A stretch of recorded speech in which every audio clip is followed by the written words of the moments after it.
I'm going to try and fix the lighting a little bit here, so bear with me, but let me know that you can see me and let me know that you can hear me.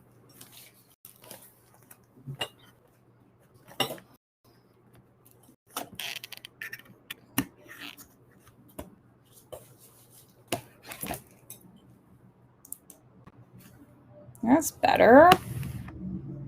It's much better. Okay.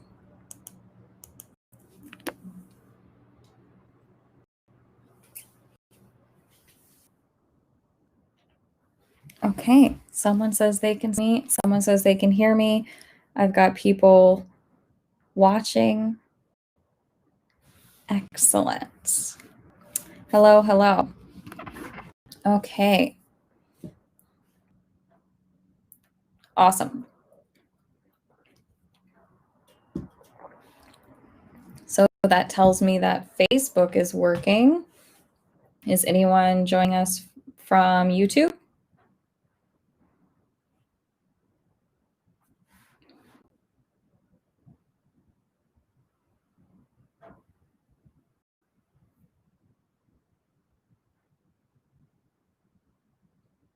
All right.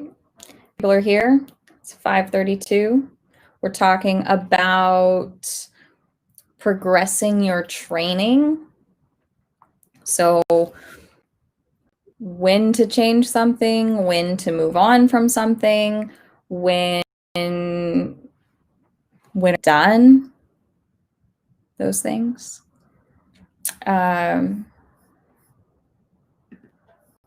So let's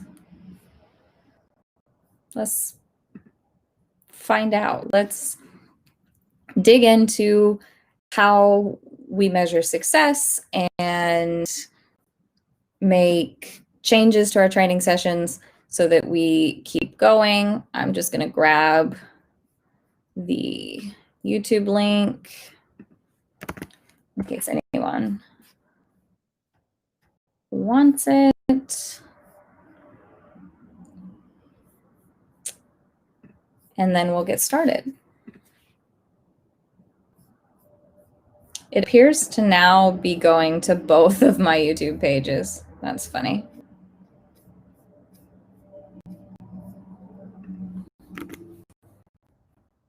Okay. Make sure I don't exit out of the thing. Excellent. All right. So progressing your training. I'm going to start by saying that every training session you do should leave you further along than when you started. And I know that sounds like duh, Megan, but I don't think we talk about it enough that there, and it goes back to that planning piece of knowing what you're going to train and knowing how you're going to break it down to be able to do those things. But if you are training and not seeing progress, like if you did not progress in that session, something isn't working. And we can unpack so many things about what might not be working. So, bear with me if time allows.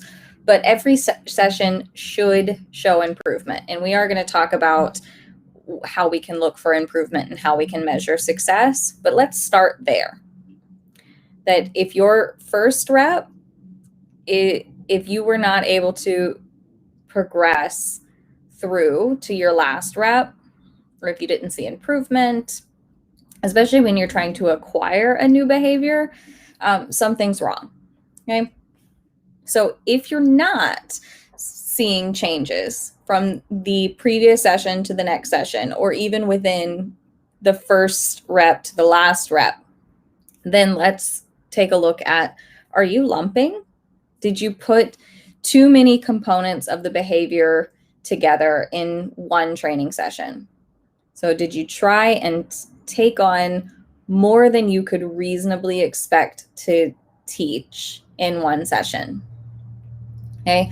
An example might be that I'm thinking of something Torch is learning right now. So like going around the cone, one thing that could very easily be lumped is how much distance I take from the cone. Because in particular, I like to mark and reinforce for movement towards the cone, and then reward for the rest of the cone wrap. So I might mark and reward or I might mark just as he's like looking and turning his head towards the cone. And then as the reward strategy would be to lure him around the rest of the cone and feed him at my side. So it would be lumping for me to add distance to that behavior before he's going around the cone on his own. So if I start to add distance and then I start to see that he's no longer moving towards the cone, so I don't see progress within that session, am I lumping? So I need to look at, did I increase the criteria of two things at the same time? And that particular example would be my distance away from the cone and how much of the cone he has to go around before I mark. So if I increase both of those at the same time, that's lumping. And that would for sure decrease his success rate and make it look like we weren't progressing in that session. Okay, so we're checking for lumping.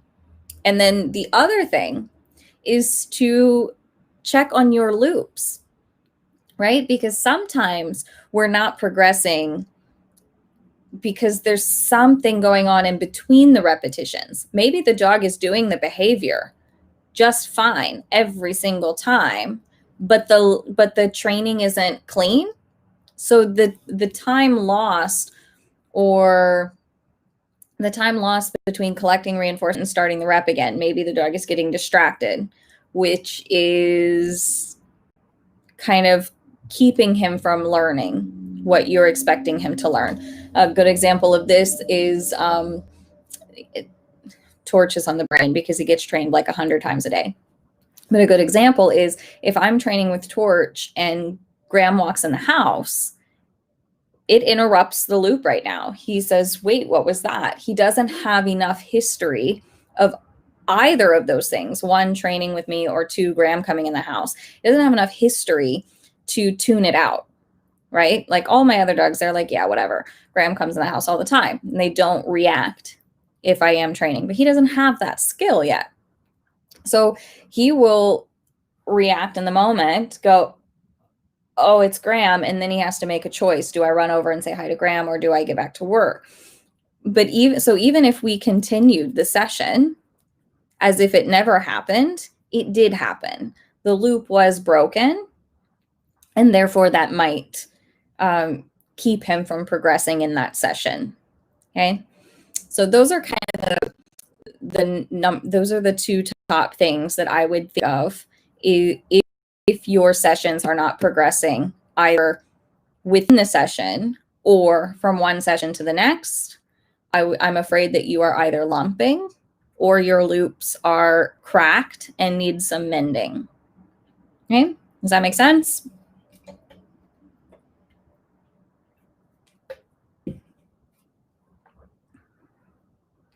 There's just a tiny bit of a delay from Facebook to restream. So I'm going to give you guys a second. Okay. And then if you are seeing progress, either from session to session or within that session, so you're seeing constant improvement. So one, good job. You're doing a good job of splitting things and approximating things into small pieces. And your loops are probably pretty good and your learner is probably having a good time, right? So if you are seeing progress, you need to change one thing for the next session. It is kind of my goal to not ever repeat the exact same session twice. Okay. The video is freezing, but the voice keeps going, so everything's fine. Excellent. Let me know if that changes, because I can swap platforms if needed. So you always want to be changing something about the session. Doesn't have to be a big change. In fact, it should be such a small change that your learner doesn't notice, because then you'll keep progressing. If the change too big, you'll probably fall back into that first category we talked about of not progressing. But you do want it to be changing, because if you repeat the exact same session over and over and over again, that becomes the behavior. So especially when we're acquiring new behaviors and things that we're making approximations towards that are going to be changing, we need to change them fairly rapidly. So if you've taken any of my obstacle skills classes, so there's been 2, Weave, Pulls, and Teeter. My goal is to break it down so small that every single session can be 10 or 12 cookies, couple of minutes maximum, and boom, you're on to the next step, the very next session. There is no need to repeat it. Or if there is a need to repeat it, there's something that needs to be fixed about it. So you almost always want to be changing something, whether you're getting the results that you want or not. Because if you're not getting the results, you need to change something, and like splitting it down, changing your reinforcement strategy, whatever. And if you are getting good progress, you want to be changing something to continue that good progress. Okay. Things that you're going to change. Maybe you just go to a different room. Again, Torch is going to be the example of the night, because anything that I start training in the living room, then the next time I train that skill, I'm going to train it in the kitchen. And then the next time I train that skill, I'm going to train it here in my office. So that it's going to be the number one thing that I change right now. Okay. The other thing that I might change is if it's a behavior that it fits, right? You would change the duration. So that's like another thing that I've been slowly increasing on some of his behaviors, like down and eye contact and stationing. Each session, I ask for just a tiny bit more duration, and I ping pong back between longer amounts of duration and shorter amounts of duration, but that's the variable I'm playing with, is duration. Okay. Distance, just like I was talking about with the cone. Once I've got a nice cone wrap, I can start adding distance. So then I'm not going to say ever, because ever and always don't exist, but I'm trying really hard to not start with my toes touching the cone anymore. Once he progresses and shows me that he can go around the cone when I'm standing 6 inches from the cone, that's my new starting point, is 6 inches from the cone.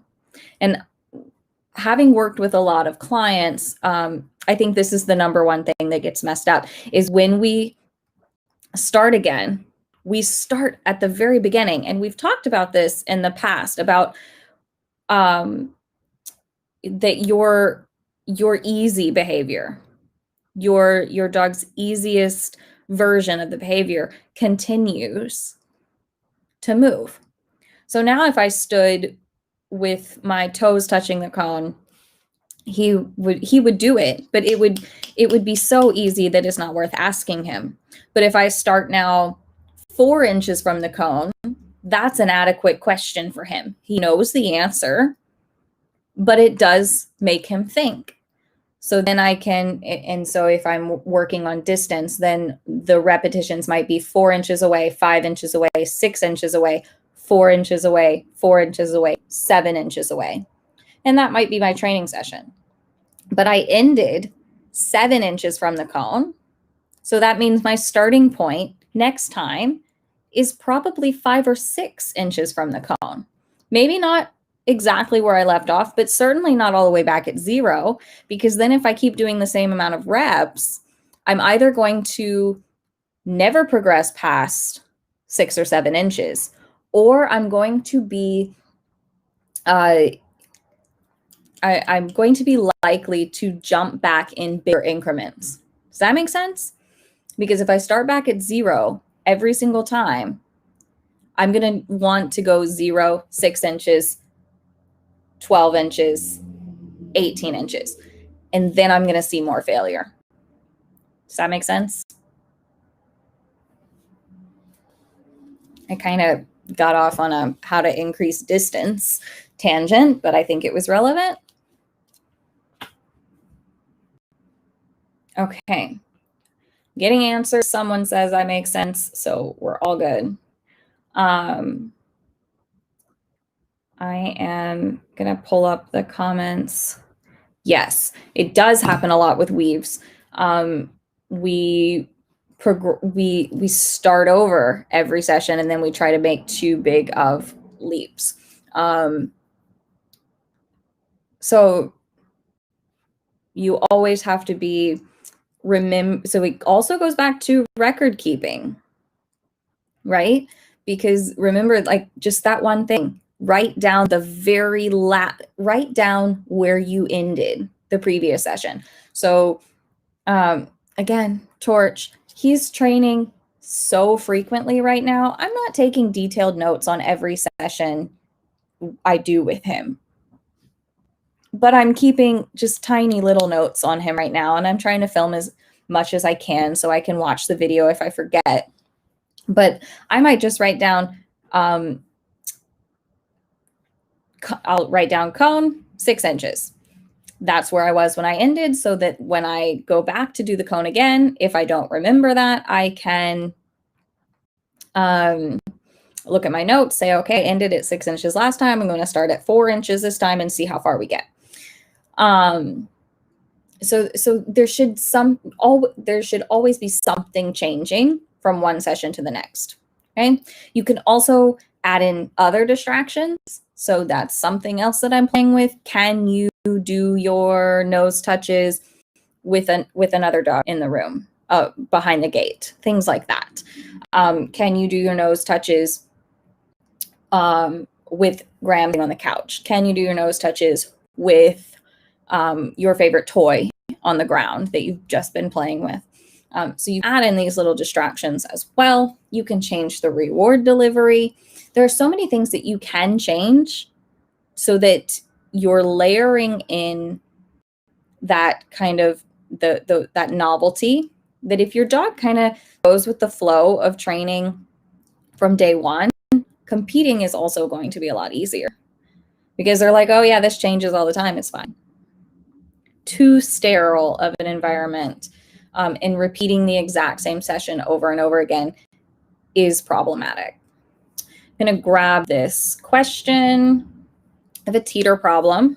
My 8-inch dog has figured out where the fulcrum is and stops there.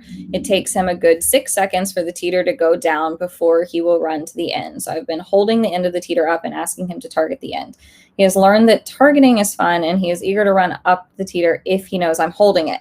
What is the step I need to get from holding the teeter, having him write it down and enjoy it? So it's a little bit more complicated than that, but I would actually recommend you not holding it up,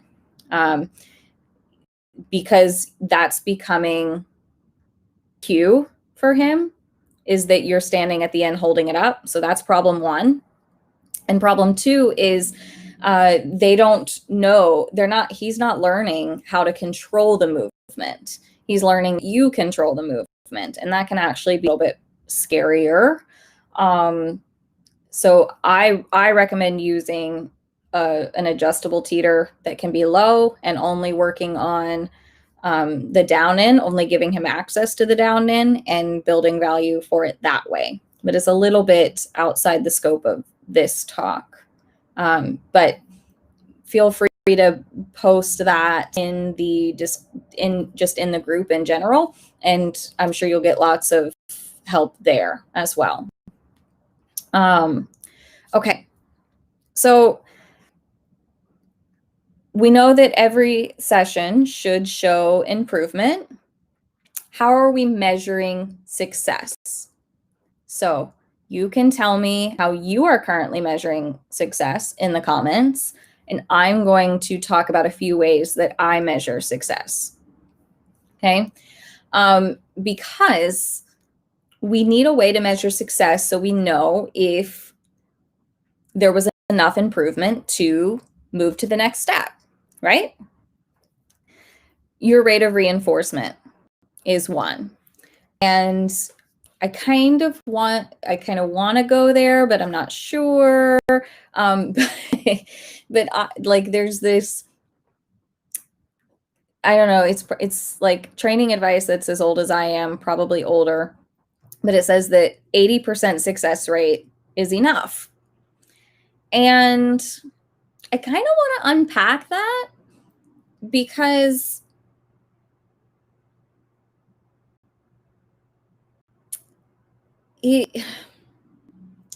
because we can be better than that. 80% success rate is not the only thing I want to measure. Okay? Because let's take Torch, for example, as we will be all night. And all of his training sessions are like 10 cookies or less. Like I put 10 cookies in my hand and I'll sit down and do one thing for those 10 cookies. And then I might do like 5 or 6 things when he's like engaged and wants to train with me. But I'm not doing nose touches for 60 cookies. Okay? If he's going to get 60 cookies, he's going to get 6 different skills. Or really, if I'm doing 6, he's getting more like 6 cookies per thing. So everything he does is 6 to 10 cookies. So if I sit down to do nose touches, he's going to get all 6 of those cookies before I stop doing nose touches. So if he got all 6 cookies, did he have 100% success rate? It means he touched my hand 6 times. Should I move on? Should I make it harder? I don't, maybe, but not necessarily, because we need to go back to what might cause us to not progress. I'm going to look at the quality of his loops. So let's also keep in mind that if he touches my hand, he's going to get a cookie, and he's going to come back and he touches my hand, and he's going to get another cookie. If when he comes back, he looks around and doesn't immediately touch my hand, I remove the target and I reset. So then that was a failure, but he still got the cookie, right? So I have to be looking at the whole picture to know if he's had a high enough of rate of reinforcement for that particular behavior. Because if I just go off of, well, he got all of his cookies, I didn't withhold any cookies, then it could be telling you the wrong story. Okay. I'm also going to, so really, really, really paying attention to the quality of your loops, because that is going to be a bigger picture, probably a better picture of your behavior, not just did he touch your hand 6 times.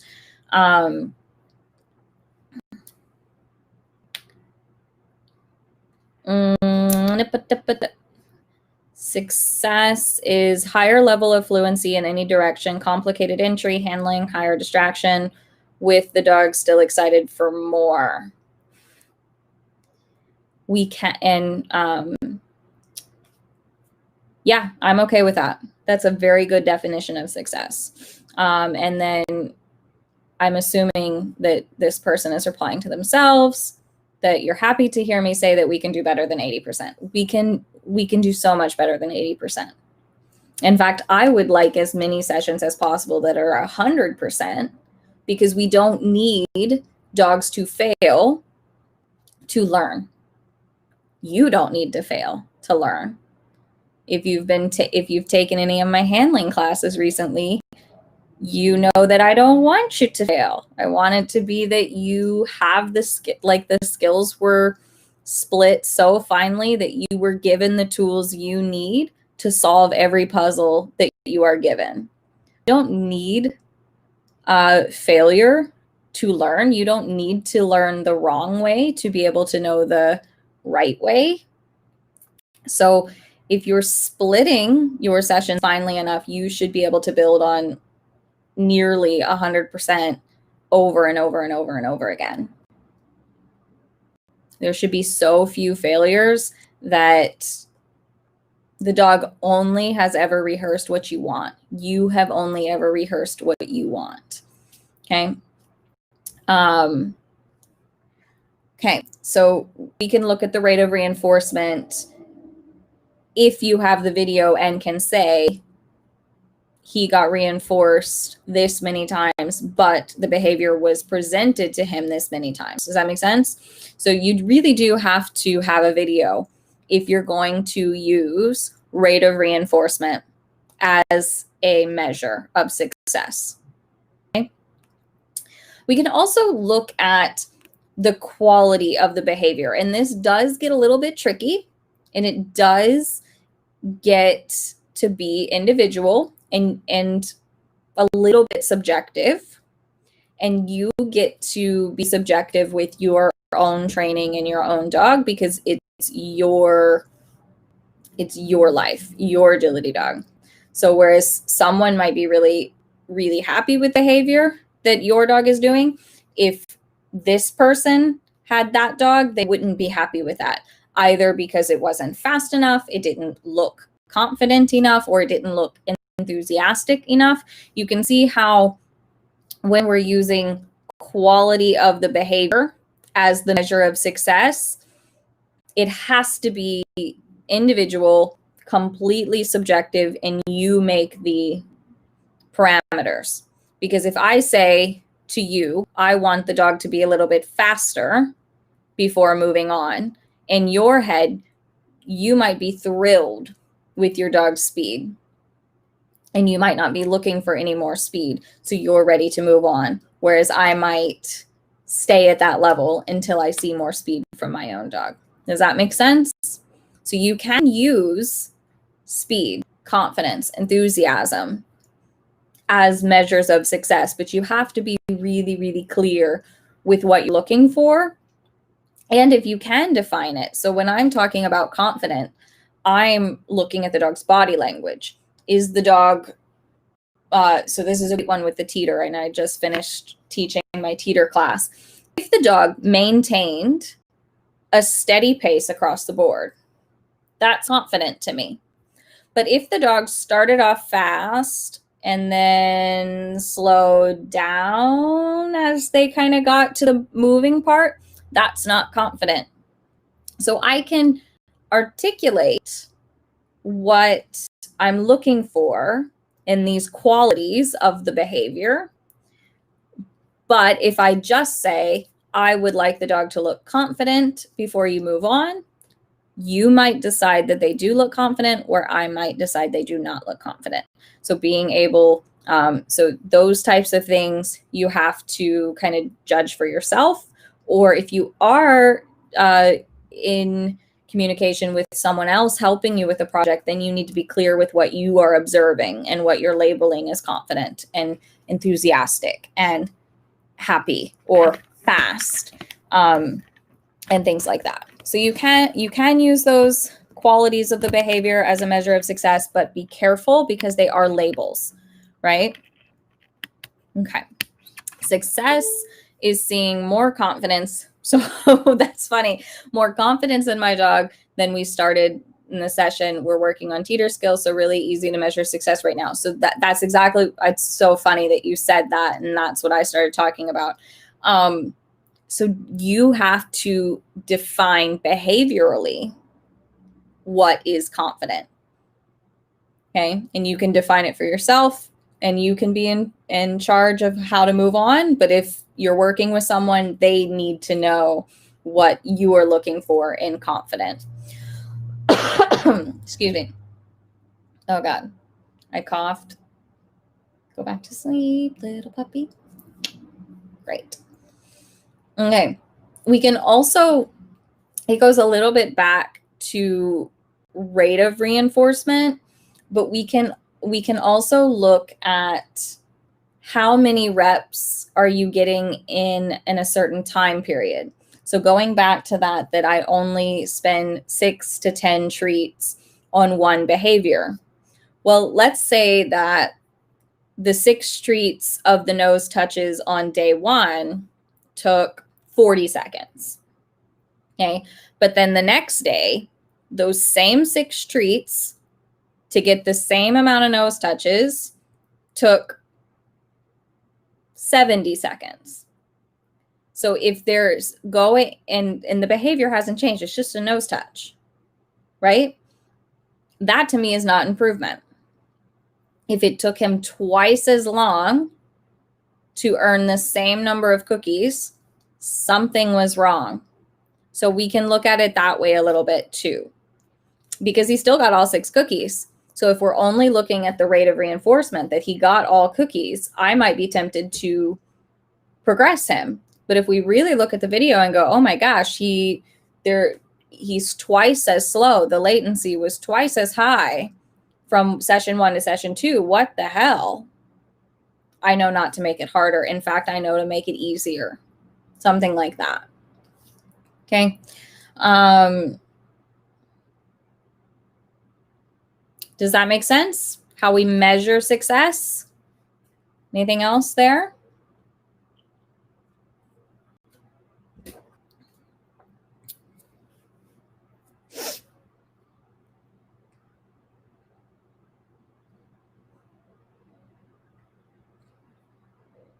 Excellent. Okay. So when are we done? When are we done training a thing? When is it finished? When have we done everything we need to do for that behavior? I'm going to say probably never, because you get what you reinforce. So if you're training a behavior and you've been training it consistently for a while and you've been progressing it and you're adding distractions and you continue to train it and blah, blah, blah, blah. And then it's like finished and it looks great and it looks great at home and it looks great at class and and you're thinking about competing. And it even looks good in competition. It looks great. You are thrilled. You've done such a fantastic job. You've had hardly any failures. You've just zoomed right up and it even looks great in competition. Well, guess what? It's not going to look great in competition forever without some maintenance involved. So you do have to, depending on the dog, regularly go back and put some money in the bank for those behaviors that you are using in competition environments, because you get what you reinforce. And at a competition, we're not directly reinforcing any of those behaviors. We're using up the money in the bank. So you do have to schedule in some maintenance training. So, but maintenance should include those easier and earlier training sessions. So when I'm maintaining a behavior, it doesn't mean that I need to practice the weave pulls and sequences. It doesn't mean that I have to practice my contacts and sequences. It just may mean that I need to do some entry work on 2 or 3 pulls, or some exit work on 2 or 3 pulls, or some end behavior work on a wobble board for my teeter contact. So maintenance doesn't mean doing the full competition behavior. It sometimes means breaking apart some of the components of that behavior and just working on those, because that's going to build up a more robust bank account. It's kind of like one behavior has several sub accounts in it, right? So like the weave pull might have an entry account, a weave all the poles account, and a following the handling of the exit account. But you can break those apart and add funds into them individually, and it makes the sum of the behavior more, right? Does that make sense? Rather than practicing the whole behavior in a sequence, you're dividing the one lump payment into the 3 accounts. That was yet another analogy on the fly. So let me know if I've completely lost the plot or if that makes sense.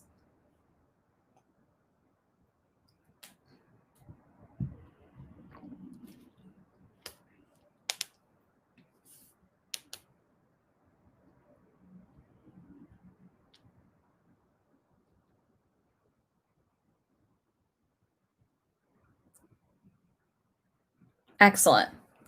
Someone says they love it. I'm happy. That was my criteria for the night, is that someone liked what I have to say. Okay. I think that's what I have on my notes. So now I'm going to flip it over to you guys, ask your questions, try to keep it to this topic of progressing your training. Do you have questions about splitting versus lumping? Oh, that's a good question. How do you convince students of this, the maintenance phase? And maybe you just use that analogy. So think about, and maybe this is helpful to have these conversations with them, but it is a little bit like a bank account. When you are training, one cookie is one reinforcer is one thing. So if you're doing all 12 weave poles and you give the one reinforcer event at the end of the 12 weave poles, you've divided that one payment across the entire performance. Okay. Or I can say on, for the first 2 treats, so let's say I'm going to do 6 sets of weave poles.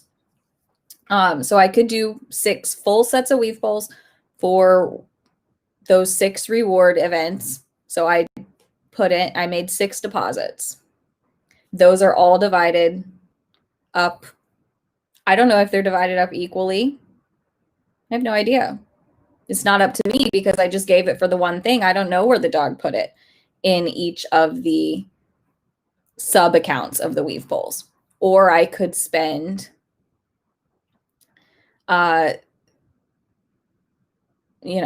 many reps on reinforcing an entry, and I know how much I'm putting into that sub account, and I could do a couple of reps for the exit, and I know that my dog is getting a direct deposit into that account, and then if I want to, I can do a couple of reps for the whole thing. But then I at least know where my money is going. If you just do the whole behavior, you don't actually know where the money is going. So maybe that's just how we convince them of it. And also, when I was teaching in-person classes, you don't always have to say why. You just do it. Like, this is the night we're going to work on this, and this is how you're going to work on it. This is what we're going to do. So you do have a little bit of that power as an instructor.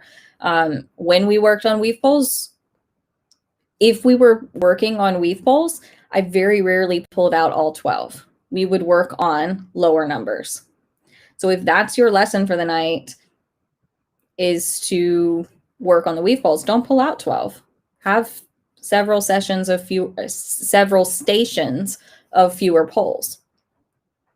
Same with the contacts.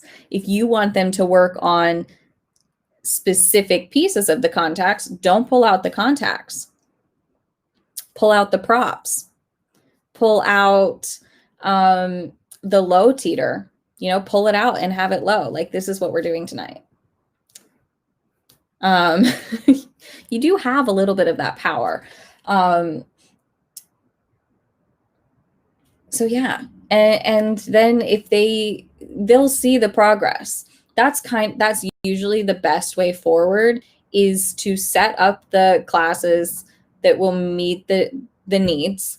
And then when the students see the progress, they will go, wait, what happened? What was different? Or, oh my gosh, last week's lesson was so valuable, yada yada. I'm already seeing X improvement. Excellent. Okay. What other questions do you have?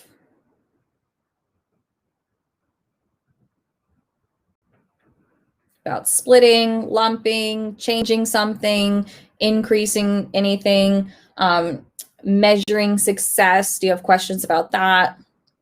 Do you have more questions about this maintenance phase and how we can do it? Who is the leader anyways? Well, I mean, it's kind of even been in the back of my head to do a series of talks about teaching agility, or just something, even if they're not these, just some general tips of teaching agility, because it's not easy. It's not for the faint of heart, but there is a lot of it's not dissimilar to the relationship you have with your four-legged learners, right? It is up to the agility instructor to provide the structure of the training session. And if that structure is clear and the expectations are clear, the learners will happily engage or they will leave. And that depends on you and how much you need that learner to stay around will determine how much you'll change the environment for that learner. But if you've got 6 students in a class and 5 of them are like, oh my gosh, this is great, and the 6th one is like, I don't like it here, that's okay. It's okay if someone doesn't fit into your learning structure.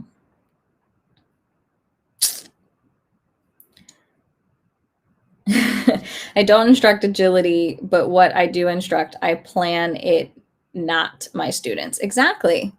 And it's the same with the dogs. The only thing that the learner gets to choose is the reinforcer, right? And then they also get to choose if they want to engage or not. And engaging has consequences, and not engaging has consequences. As a student, I love having someone make my training decision for me. We've talked about this. This is huge. The podcast that I just did with Sarah Stremming on CogDog Radio, we talked about this kind of probably for too long, about how that is a huge pro of taking a class, is that the instructor is in charge of telling you what to train. They're looking at the big picture going, okay, we need to do this. We need to do this. Oh, by the way, we haven't practiced contacts in a while and it's trial season. So they're all going to need to practice this. It's a thing.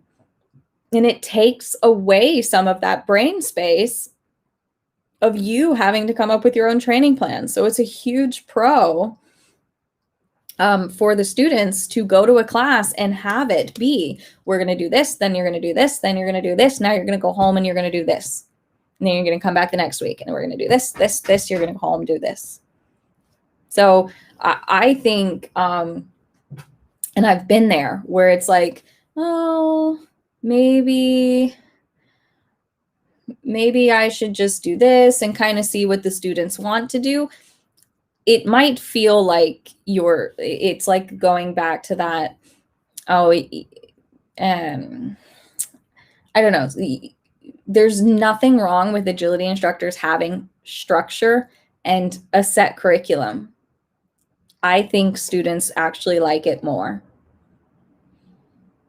My experience was that students liked themes either for the night or like a few weeks. Like, so maybe a theme of the month, if it's a pretty heavy topic that you can dive into for 4, 5, 6 weeks in a row. I mean, obviously the FDSA model is a great model of that because we spend 6 intense weeks working on one skill or one set of skills, and we see huge amounts of progress with those working teams. So I think there's a lot to be gained, both as an instructor and a student, if there is more cohesive structure to the classes. I have a plan for progression of skills for them and their dogs, and that's the way it goes. Exactly. And you, the more experienced you are, you can say, okay, well, this dog is a little bit behind, or this dog needs this to be tweaked a little bit, and this team needs this to be tweaked a little bit. But you got to be the instructor for the reason. This conversation has completely 360 to another route, but it's a good one to have. Okay, get the dog to come down and put his feet at the end of the A-frame. He just likes to stand at the top and look around.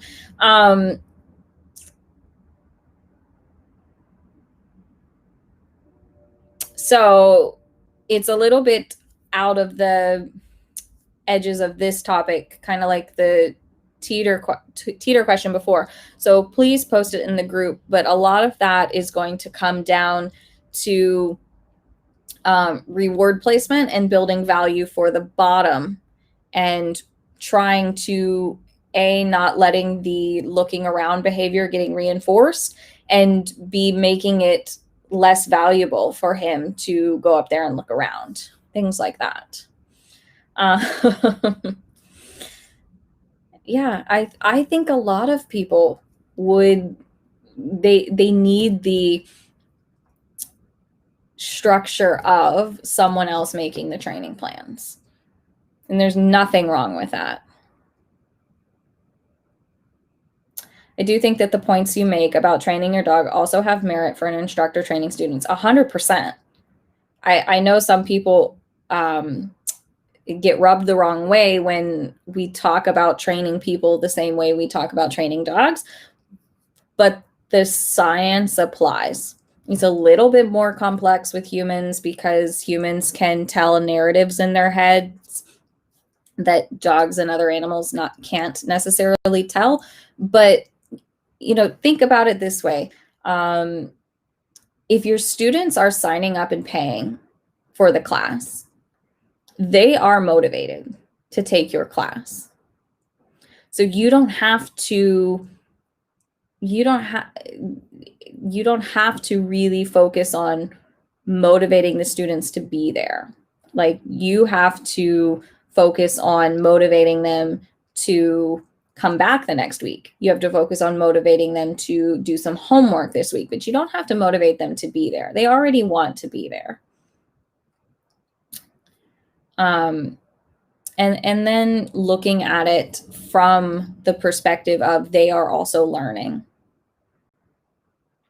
So breaking things down into smaller bite-sized pieces for the human learner makes it easier for them to turn around and teach it to the four-legged learner. It's hard to do all the research to train, find the time to train. It was easier when I didn't have to think and create a plan. Absolutely. And this is why, like Sarah and I talked about in the podcast, why group classes are so popular is because the flexibility can be available for individuals who have that kind of 9-to-5 type job, because it's really difficult to do all of it. No arguments there, because if I have the same issue. It's like, it's a myth that all I do all day, or that the only thing that agility instructors do all day is train their own dogs. We don't. I kind of have the same thing. I have my set hours that I work, and then I have to squeeze my own training into that and my own training plans into that. The only overlap is that I do use my dogs as demo videos in my work. So they're getting trained, but it's not always what they need to be trained on. So if I took time to train them for work, they're probably not also getting training for them. So I hear you. It's a lot to juggle. Job versus, so it's two separate things for me. My job as an agility instructor is completely different and separate from my hobby as an agility competitor who has her own dogs.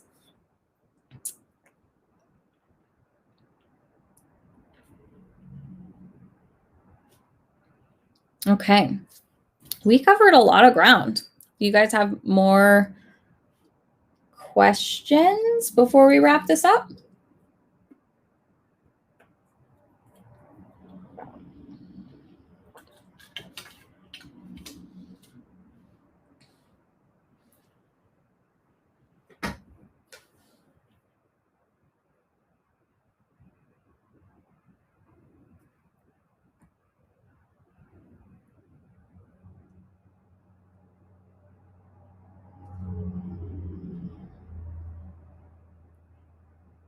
Okay.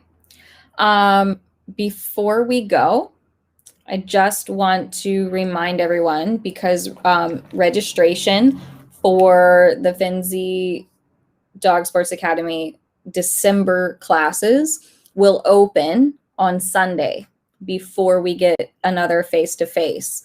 So this December, I will be teaching a running A-frames class.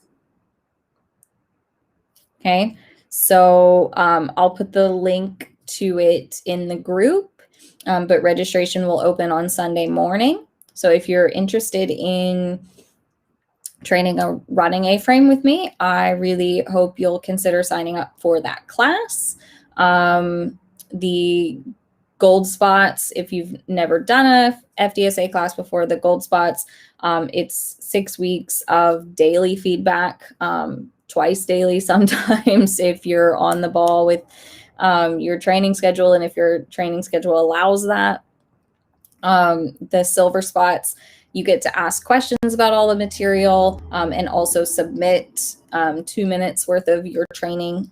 And then the bronze level, you get access to everything. You can't ask questions about the material, but there usually is a Facebook study group where the students can help each other out. So again, that's going to open on Sunday. I'll put the link in the group. And if you have questions about the class, make sure you get them to me this week so that you are prepared for when registration opens. And if you think of questions later about this chat, just drop them in the group. I'm happy to answer them some other time. I'm glad that we got to discuss handlers as well. It's something I want to talk more about, so hold this space. We might talk a lot more about how to be kinder to our two-legged learners. So if you are an agility instructor or you want to tell your instructor to check things out, I think I might be doing some things for agility instructors really soon. It's time. Okay. Handling class is going to come back in February, I promise. I just finished typing up the description, so I want to go over it one more time this week, and then it'll be on the schedule for February. But I didn't think December was going to be all that great for a handling class, and February is already like a little bit sketchy for a lot of places. Okay. So thank you guys for joining me. It's always a pleasure. You always have great questions, and I really enjoy this time with you guys. See you next